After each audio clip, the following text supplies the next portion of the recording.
제가 올해가 시작되면서 몇 가지 다짐들을 세워봤습니다. 그 중에 성경을 소리내서 읽는 시간들을 좀 가져야겠다. 그래서 저희가 올해부터 매일 성경으로 큐티를 시작했죠. 그래서 하루에 한쪽에 보면 서너 장씩 읽을 수 있도록 그 분량들이 안내가 나와 있습니다. 그래서 아침에 일어나면 교회 새벽기도 온라인 예배가 시작되기 전에 미리 읽고 좀 정신 차리고 그러고 이제 새벽기도를 드리고 그렇게 하고 있습니다. 여러분 잘 아시겠지만 평소에는 성경책 그냥 한 손으로 들고 다닐 수 있으면서도 막상 읽으려고 하면 그 안에 깊이와 내용이 새삼스럽게 방대하게 다가오죠. 2, 3일만 밀리면 그 10장 넘게 읽느라 아주 힘이 듭니다. 해마다 이 새해 성경 일독 작정하신 분들 덕분에 창세기와 마태복음이 가장 많이 읽혀지는 책이겠죠. 최근에는 동영상 문화가 하도 발달을 해서 사람들이 책을 잘 보지 않습니다. 글 자체를 읽지 않습니다. 자녀 세대들은 영상 매체에 하도 노출이 돼서 책을 더 안 읽으니 부모 세대에 비해서 문해력, 문장을 이해하고 글을 이해하는 능력이 떨어진다는 조사가 있었습니다. 긴 글을 읽을 때는 긴 호흡이 필요한데 텍스트에 집중하지 못하고 그러다 보니 함축적인 문장, 숨겨져 있는 은유는 아예 이해하지 못하는 경우도 있다고 합니다. 한편 우리가 유튜브를 보면 그냥 텍스트로 설명을 보면 2, 3분이면 읽고 이해할 수 있을 것을 10분, 15분 넘게 반복해서 설명하는 것을 보기도 합니다. 우리가 더 많은 시간을 들여서 얻는 것이 더 많은 지식이 아니라 그냥 더 많은 시각적인 자극에 불과하고 있습니다. 시각적인 자극이라는 점에서 요즘 나오는 노래들, 가요들은 귀에 들리는 것보다 눈에 보이는 것을 더 강조하고 있습니다. 가수들, 특히 아이돌 그룹들 뮤직비디오 보면 그들이 얼마나 연기를 잘하고 춤을 잘 추는지를 보여주지 노래를 얼마나 잘하는가, 얼마나 탁월한 음악성을 가지고 있는가는 잘 나타나지 않는 것 같습니다. 가수들이 예전 같은 경우는 음악이 엔터테인먼트 산업으로 이만큼 발전하기 전에는 어땠습니까? 가수들이 덤덤하게 자기 겪었던 이야기들 노래로 만들어서 그렇게 부르는 일들이 있었는데 최근에는 돈 되는 노래, 히트 치는 노래 그런 것들만 나옵니다. 그래서 요즘 노래들은 귀에 들리기는 하는데 지나고 나서 머리에 남는 것, 가슴에 남는 것이 별로 없는 것 같습니다. 오늘 시편은 잘 아시는 대로 노래입니다. 노래는 일반적인 글과 달리 은율이 있습니다. 그리고 음악을 붙이기도 해서 형식이 자유로운 것처럼 보이지만 실제로는 시간의 제약 때문에 또 이 노래가 불려지는 상황들, 자리들이 있기 때문에 전체적인 표현들에 제약이 걸립니다. 그러다 보니 이 노래의 가사들이 비유적인 표현을 담고 있을 때가 있습니다. 문자적으로 읽히는 의미 외에 그 안에 내적인 의미가 담겨져 있다는 것이죠. 시편 마찬가지고 시편에 등장하는 노래들은 표면적으로 볼 때 이 노래가 여기서 왜 나오는 걸까 생각될 때가 있습니다. 그러나 본문 내적인 의미를 살펴보면 그 안에 담겨져 있는 하나님의 마음을 발견할 수가 있습니다. 오늘 시의 장르는 제왕시입니다. 왕과 관련된 시입니다. 특별히 왕에 대한 어떤 사건이 나타나고 있는데요.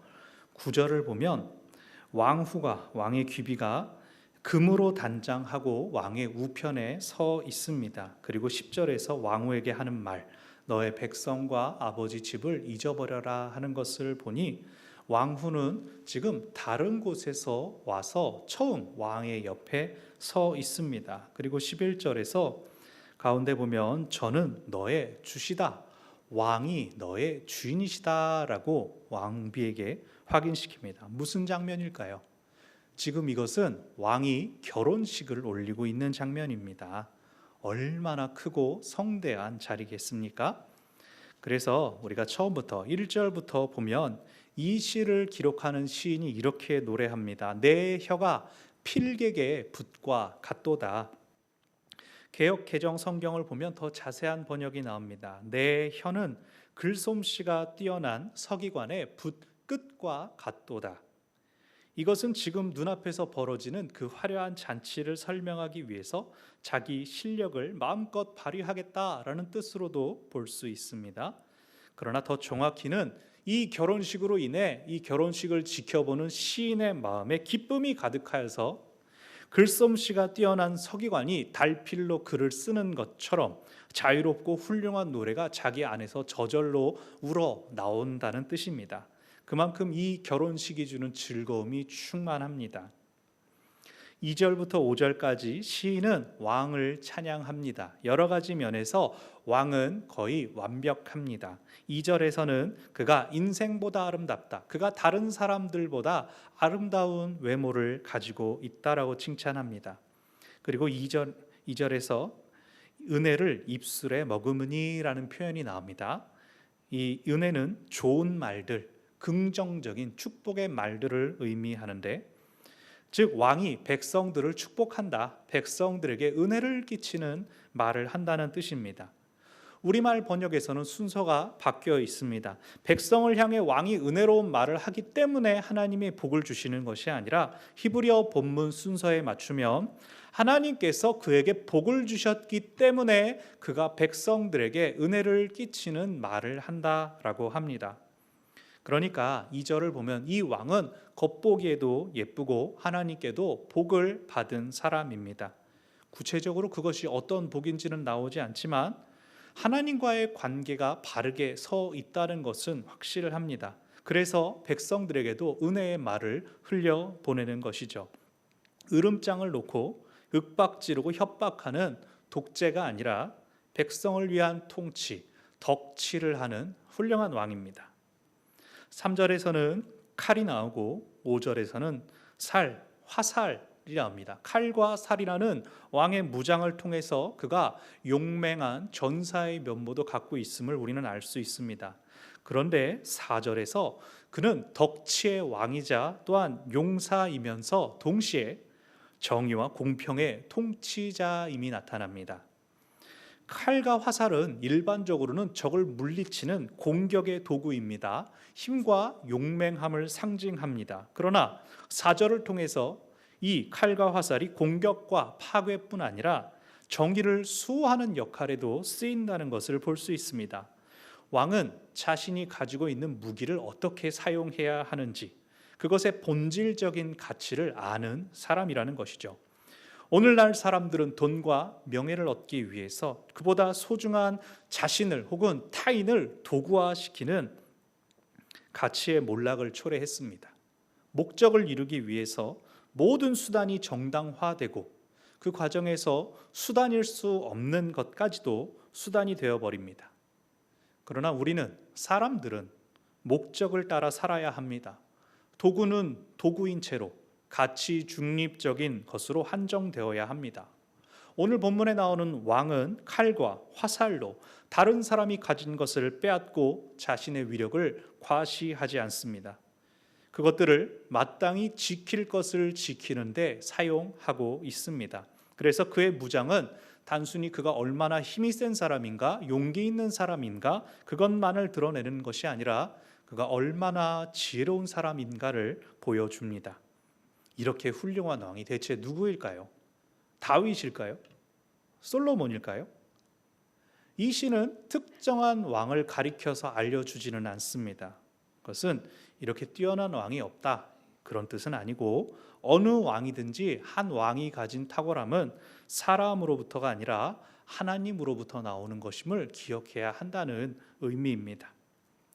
6절에서 시인이 갑자기 왕이 아니라 하나님을 부릅니다. 하나님이여, 주의 보좌가 영영하며 주의 나라의 홀은 공평한 홀이니이다. 저희 설교 문구까지 같이 띄워주셨군요.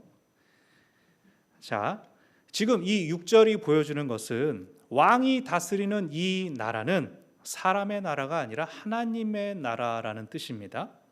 왕은 어디까지나 하나님의 통치를 이 땅 가운데서 실현하는 하나님의 대리자입니다. 그것은 창조 때부터 하나님께서 인간에게 부여하신 청지기 사역의 연장선에 있습니다. 우리가 영향력을 미치는 자리에 우리 자신의 힘과 능력을 통해 우리를 드러내고 우리를 높이는 것이 아니라 하나님을 자랑하고 하나님을 높여드려야 합니다. 가정에서, 일터에서, 또 우리가 보냄을 받은 모든 자리는 7절에서 나오는 것처럼 하나님의 정의를 사랑하고 드러내는 자리여야 합니다. 그 각각의 자리들은 하나님께서 우리에게 기름 부으시고 다른 사람들보다 승하게 하신, 뛰어나게 하신, 맡겨주신 자리이기 때문입니다. 8절에서 결혼식을 위한 자리가 아름답게 마련되었습니다. 왕의 예복에서 귀한 향기가 풍기며 또 결혼식을 위한 자리에서는 현악이, 음악들이 은은하게 들려오고 있습니다. 지금까지 왕의 탁월함을 노래하고 또 현재 왕의 모습을 보여준 다음에 9절에서 신부가 등장합니다. 앞서 살펴본 것처럼 9절에서 신부도 왕후도 역시 값비싼 오빌의 금으로 단장했습니다. 왕에게 걸맞는 아름답게 치장된 신부의 모습을 보여주면서 그녀가 자연스럽게 왕의 우편에 서는 장면으로 연결됩니다. 그리고 이어지는 10절과 12절까지 신부를 향한 권면 내지는 조언입니다. 10절에서 듣고 생각하고 귀를 기울일지어다. 이것은 아직 왕궁이, 아직 이곳이 익숙하지 않은 신부를 위해서 지금 눈앞에 있는 것들을 주의 깊게 보고 듣고 마음에 간직하라는 조언입니다. 신부 역시도 왕이 어떠한 분이신지 그리고 이 나라가 어떠한 나라인지에 대해서 앞선 본문들을 통해서 보고 듣고 배운 것이죠. 잘 듣고 잘 생각하는 것은 새로운 환경에 빨리 적응하는 데 도움이 될 것입니다. 이것들이 필요한 이유는 9절에서 신부를 지칭하는 말이 열왕의 딸, 그리고 12절에서 두로의 딸이라는 표현에서 나타나는 것처럼 신부가 이 나라 출신이 아니기 때문입니다. 다른 곳에서 온 사람이기 때문입니다. 신부는 전혀 다른 환경에서 이 왕에게 시집을 와서 이제는 이 나라의 일부이자 왕의 아내로 살아가야 합니다. 그러기 위해서 이전의 삶, 이전의 가치관, 이전에 즐기던 것들을 잊어버리고 남편을 따라야 합니다. 그래서 10절 말씀은 듣고 생각하고 귀를 기울이라 라는 조언을 주는 동시에 네 백성과 아비 집을 잊어버릴지어다 라고 말합니다. 새로운 것들을 잘 배우고 이전의 것들을 버리라고 말합니다. 망각하라는 것이 아니라 그것들을 그리워하고 그리로 돌아가려고 하면 안 된다는 의미입니다. 새로운 신분에는 새로운 책임이 따릅니다. 장성한 자녀들이 결혼을 하고 자녀를 낳고 부모가 되었는데도 여전히 철부지이고 개구장이고 사고 뭉치면 안 되는 것과 같습니다. 오늘 본문의 신부도 이전에는 그녀가 어떠했든지 이제는 왕의 아내, 한 나라의 왕비로서 책임과 사명을 다 해야 합니다. 다행히 이 왕은 앞서서 훌륭한 왕이라고 밝혔기 때문에 신부에게도 강압적인 복종이 아니라 새로운 삶을 따른 새로운 즐거움, 그것을 향한 자발적인 순종이 있을 것입니다. 그 즐거움은 14절 15절에서 이 공주를 따라온 시종하는 동무 처녀, 이것은 시녀가 아니라 들러리로 이 결혼식에 참석한 친구들을 뜻하는데 그들에게도 신부가 느끼는 즐거움이 흘러갈 것입니다. 그리고 최종적으로 16절 17절에서 왕과 새로운 가정을 향한 축원으로 마무리가 됩니다. 이토록 기쁨으로 충만한 왕의 결혼식을 축하하는 축하시 노래 뒤에 감추어진 비유는 무엇일까요? 바로 예수 그리스도와 교회의 결합입니다.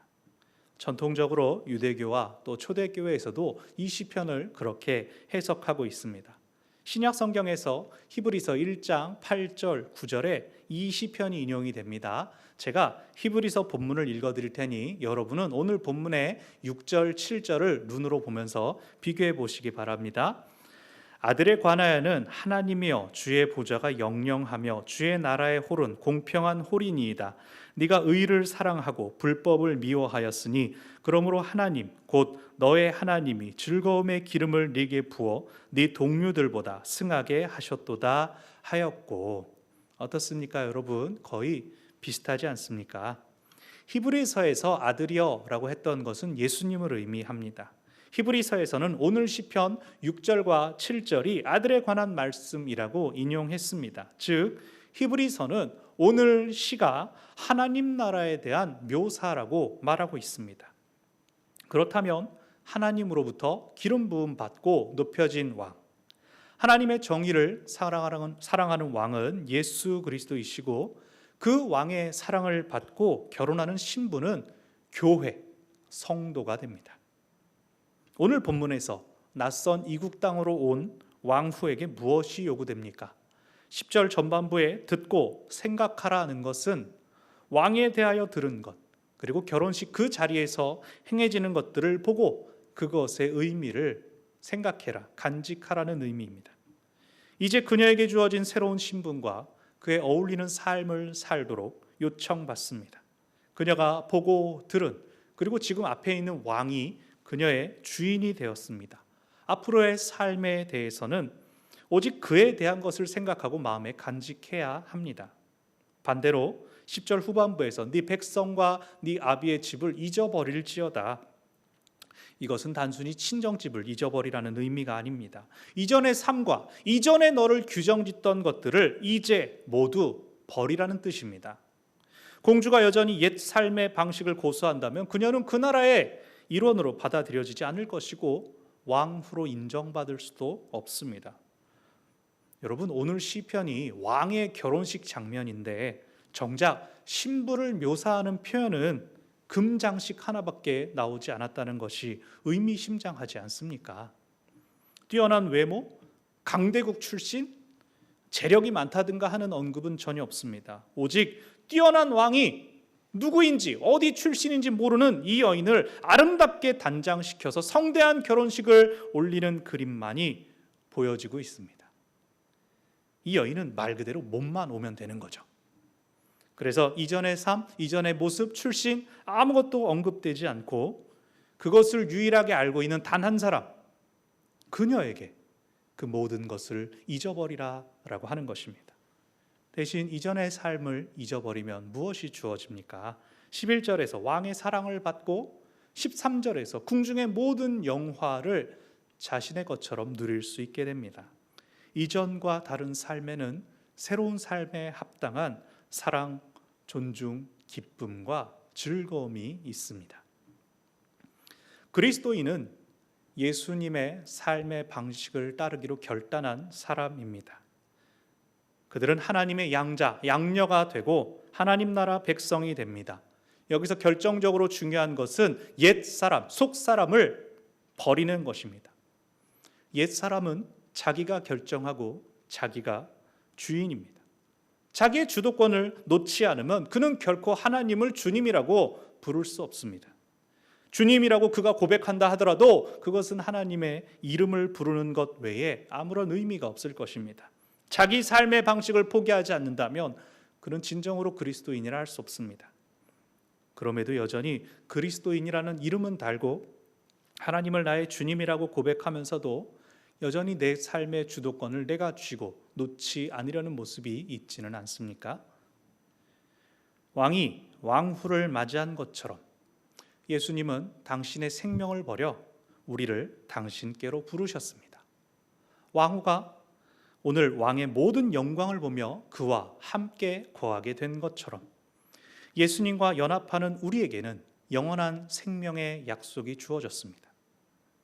오늘 시는 왕후의 이전의 모습이 어떠했는지, 어디 출신인지 나오지 않으면서 오직 왕과의 결합을 통해 그녀가 얻게 된 것들을 보여주면서 그 왕이 어떤 분이신지를 알려주면서 듣고 생각하고 귀를 기울이라, 그리고 이전에 속했던 것들은 잊어버리라 라고 말합니다.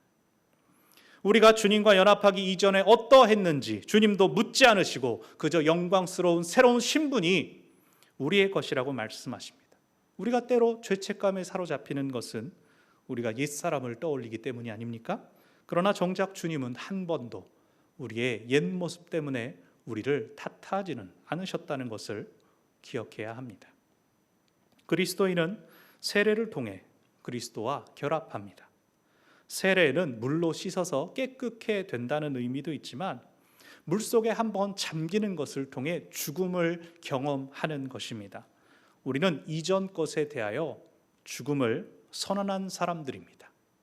갈라디아서 2장 20절에 내가 그리스도와 함께 십자가에 못 박혔나니 그런즉 이제는 내가 산 것이 아니요 오직 내 안에 그리스도께서 사신 것이라. 이제 내가 육체 가운데 사는 것은 나를 사랑하사 나를 위하여 자기 몸을 버리신 하나님의 아들을 믿는 믿음 안에서 사는 것이라고 분명히 선언하고 있습니다. 비록 이 땅에 거하는 우리의 생이 있기에 그리스도와의 결합은 아직 온전치는 않습니다. 그러나 요한계시록 21장 2절에서 거룩한 성 새 예루살렘이 신부가 남편을 위하여 단장한 것 같다라고 함으로써 마지막 그 날에 온전한 결합이 이루어질 것을 약속합니다. 우리는 그것을 바라며 그것을 고대하며 이 땅에서 왕의 신부의 삶을 연습하며 살아가야 합니다.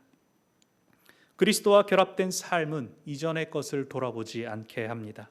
지금 있는 것, 새로운 신분에 맞게 주어진 것들을 즐거이 누리게 합니다. 주도권을 내려놓는 것이 쉽지 않지만 조금씩 잊어갈수록 우리는 매일 우리를 향한 그분의 사랑이 얼마나 큰지, 그리고 얼마나 오래도록 준비되고 또 우리를 기다리셨는지 알게 될 것입니다. 그것은 우리가 이 땅을 떠날 때에야 다 깨달아지고 가능해지는 것이 아니라 이미 우리들 안에 시작되었고 날로 공고해져 갑니다. 생각할 것, 잊어버릴 것을 잘 구분하고 실천하며 이 결합의 신비를 누리는 저와 여러분 되시기를 바랍니다. 기도하겠습니다.